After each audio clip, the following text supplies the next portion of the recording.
I was talking with a friend of mine who is a member of a Baptist church. She was telling me that she had donated a nativity scene to the church, but after a while she noticed that it hadn't been set up. She asked the pastor about it, and after stalling for a few weeks, he finally said, "Well, there are people in the church who are uncomfortable with statues. They think of nativity scenes as idols, so we're not going to be setting it up, unfortunately." She asked me, "Do you think we worship idols?" Hi, this is Justin Hibbard, and you're listening to Why Catholic, my podcast about the what and why of Catholicism. Let me just take a moment to thank you for joining me today, and I want to extend a special thank you to the supporters of Why Catholic. You all are a tremendous blessing in my life, especially at this juncture where I'm dealing with a family crisis. If you benefit from this podcast, please prayerfully consider being a supporter of Why Catholic. Links are in the show notes. In the last episode, we began a new series on prayer, talking about why prayer is so hard. Today, I want to talk about one of the most useful tools when it comes to prayer, and that is using our imagination. Going back to my friend and the nativity scene, when she asked me whether I thought nativity scenes were idols, I couldn't help but laugh. Of course not, I said. I'm Catholic after all. Have you seen our churches? There's lots of statues. Many Protestants often accuse Catholics of worshiping idols or images. I know I did during my years as a Protestant.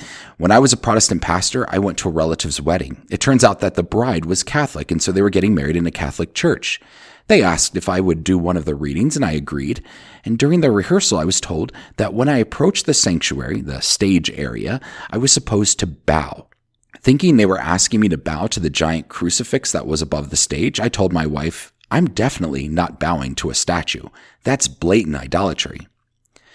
Coming from a Protestant background, the only icon or statue I ever saw in a church was a cross. So all of these statues and such that you see in Catholic churches were completely foreign to me. It seemed like idolatry. I thought about this as I was in Spain recently. If you've never had the chance to visit an old European Catholic church, the altarpieces are usually ornate, filled with paintings and statues. Many are three-dimensional, adorned with angels and saints and the Blessed Virgin Mary, a crucifix, and depictions of the triune God. Why do so many of these old churches have these ornate altarpieces, which would probably cost tens, if not hundreds of thousands of dollars if they were commissioned today?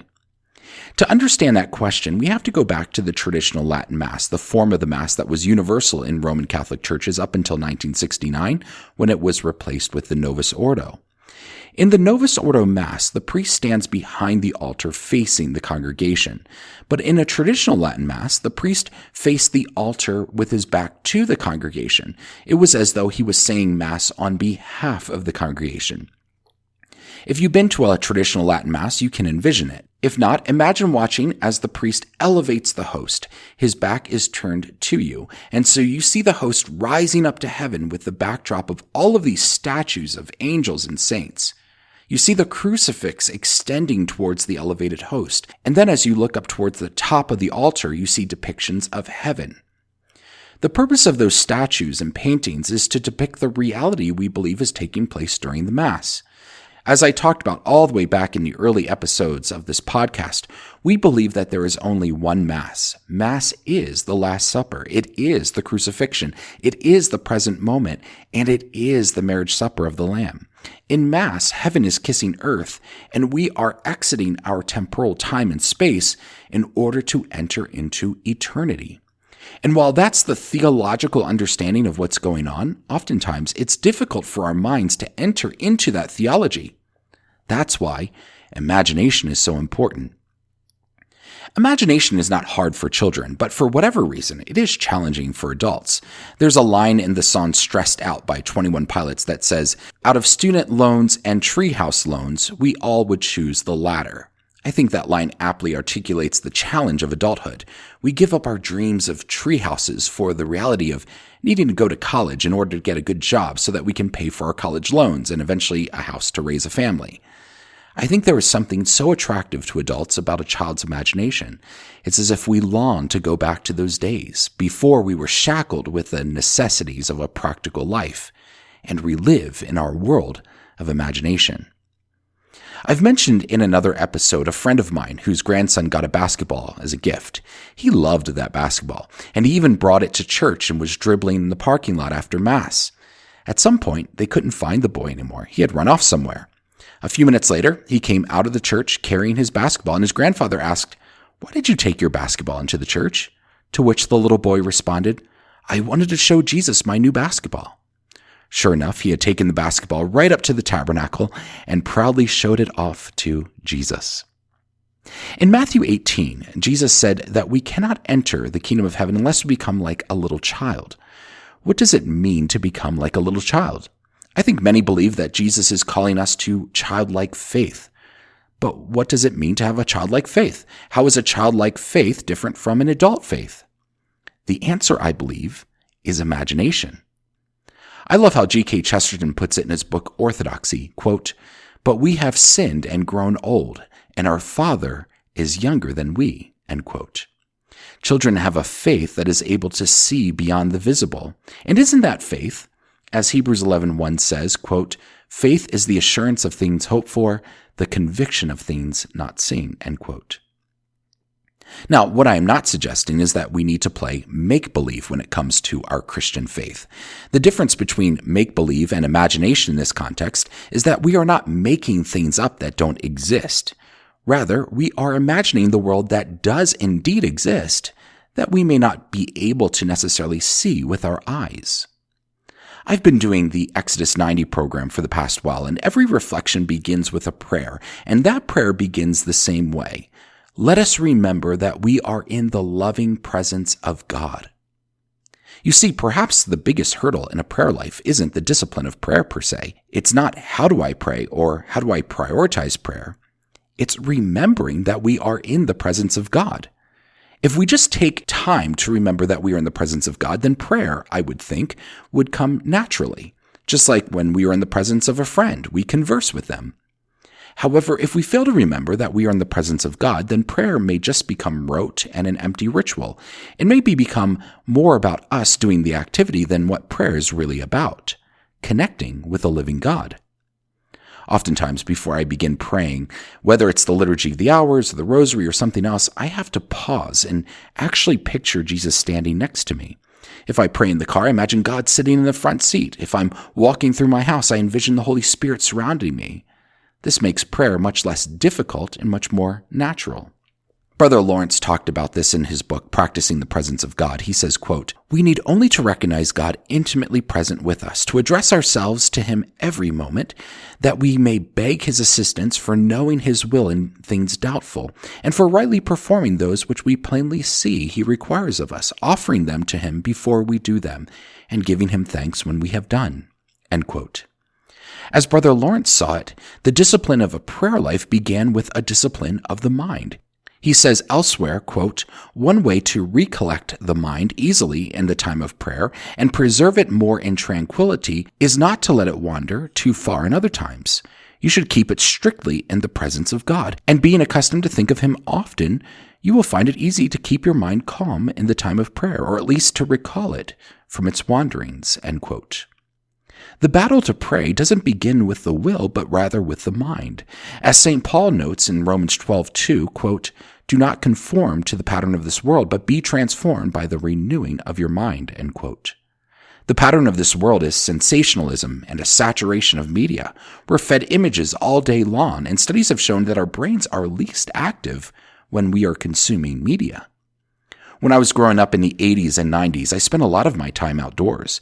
Behind my house was this wooded area with a little stream, and my friends and I would go out there and pretend we were members of this remote tribe. We'd play, fight, and explore. The proliferation of media, particularly with respect to video games, has resulted in a gradual decline of children playing outside. One interesting correlation is that the less that generations have played outside, the less freedom they've had. I can remember being gone in those woods for hours, following that little stream to places I had never explored. I'd find myself in distant neighborhoods, and I can't imagine now as a parent letting my child do that. I wondered, did my parents ever think, "Oh my goodness, we can't find our son"? Or were they just aware that I was out there somewhere behind our house, and I would likely be home by dark? Could you imagine that happening now? The parents would be calling the kid's cell phone, if not tracking them through an app.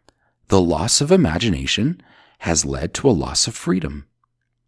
There are so many times in Scripture where God asks his people to use their imagination. He tells them to see the land that he has given them, or to see the army he's delivered into their hands. He's asking them to envision or imagine a reality that they have yet to enter into. This is the key to prayer. Prayer begins not when our lips move, but when we enter the life of God, when we envision the reality that has already taken place. God is here. He is right here surrounding us. He is standing beside us. He has his hand on our shoulder. See him beckoning you to put down that thing that you're doing and get away with him. Hear him say, "Come away with me, my child. Let's go for a walk," or "Let's sit down and chat for a little." I don't know about you, but that mindset changes everything for me. Prayer suddenly doesn't seem so hard. Well, it does if I'm doing something that I shouldn't be doing and the presence of God doesn't feel freeing as much as it feels shameful. One thing I found helpful is to find a quiet place, really press my eyes closed, take some deep breaths, and with every exhale whisper, "Speak to me, God." It is amazing what God does in those spaces, at least in my life. I'd like to invite you to also try something when it comes to Mass. I'd like you to use your imagination to envision what's really taking place. Way back in episode 5, I talked about changing our mindset when we enter Mass. Instead of thinking it about the same old church building and rushing off to find a seat, what if we entered as though we were entering the wardrobe into the magical land of Narnia? How might that mindset change our whole approach to Mass? In the show notes, I have a link to a video that depicts the reality of Mass. The parishioners' whole perspectives transform when they see angels walking down the aisles and the crucifixion as the priest elevates the Eucharist. It depicts the invisible reality that is taking place in Mass. And I'd encourage you to watch that video, and then the next time you're at Mass, to envision, to imagine that reality.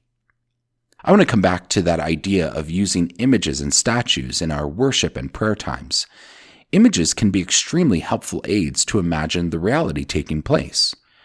You can probably hear the connection between the word image and imagine. We don't worship images or statues. No, those images help us to imagine the reality. I have this picture of my kids running across a field in Iceland some years ago. I know that picture isn't them. It's a snapshot, a depiction of them. But when I see that picture, it takes me back to hearing their laughter and seeing the joy on their little faces as they sprinted across that field. It helps me to imagine and re-enter that precious moment back in time. This is why we have images and statues in our churches. They are not the objects of our adoration, but rather aids in our adoration to God. They help us to picture, to imagine the reality of the eternal. Imagination is not just for children, it's for Christians. It's an essential ingredient in the life of God. What we can see and hear and touch is only part of the reality. We need eyes and ears of faith to see the eternal kingdom of heaven, which surrounds us.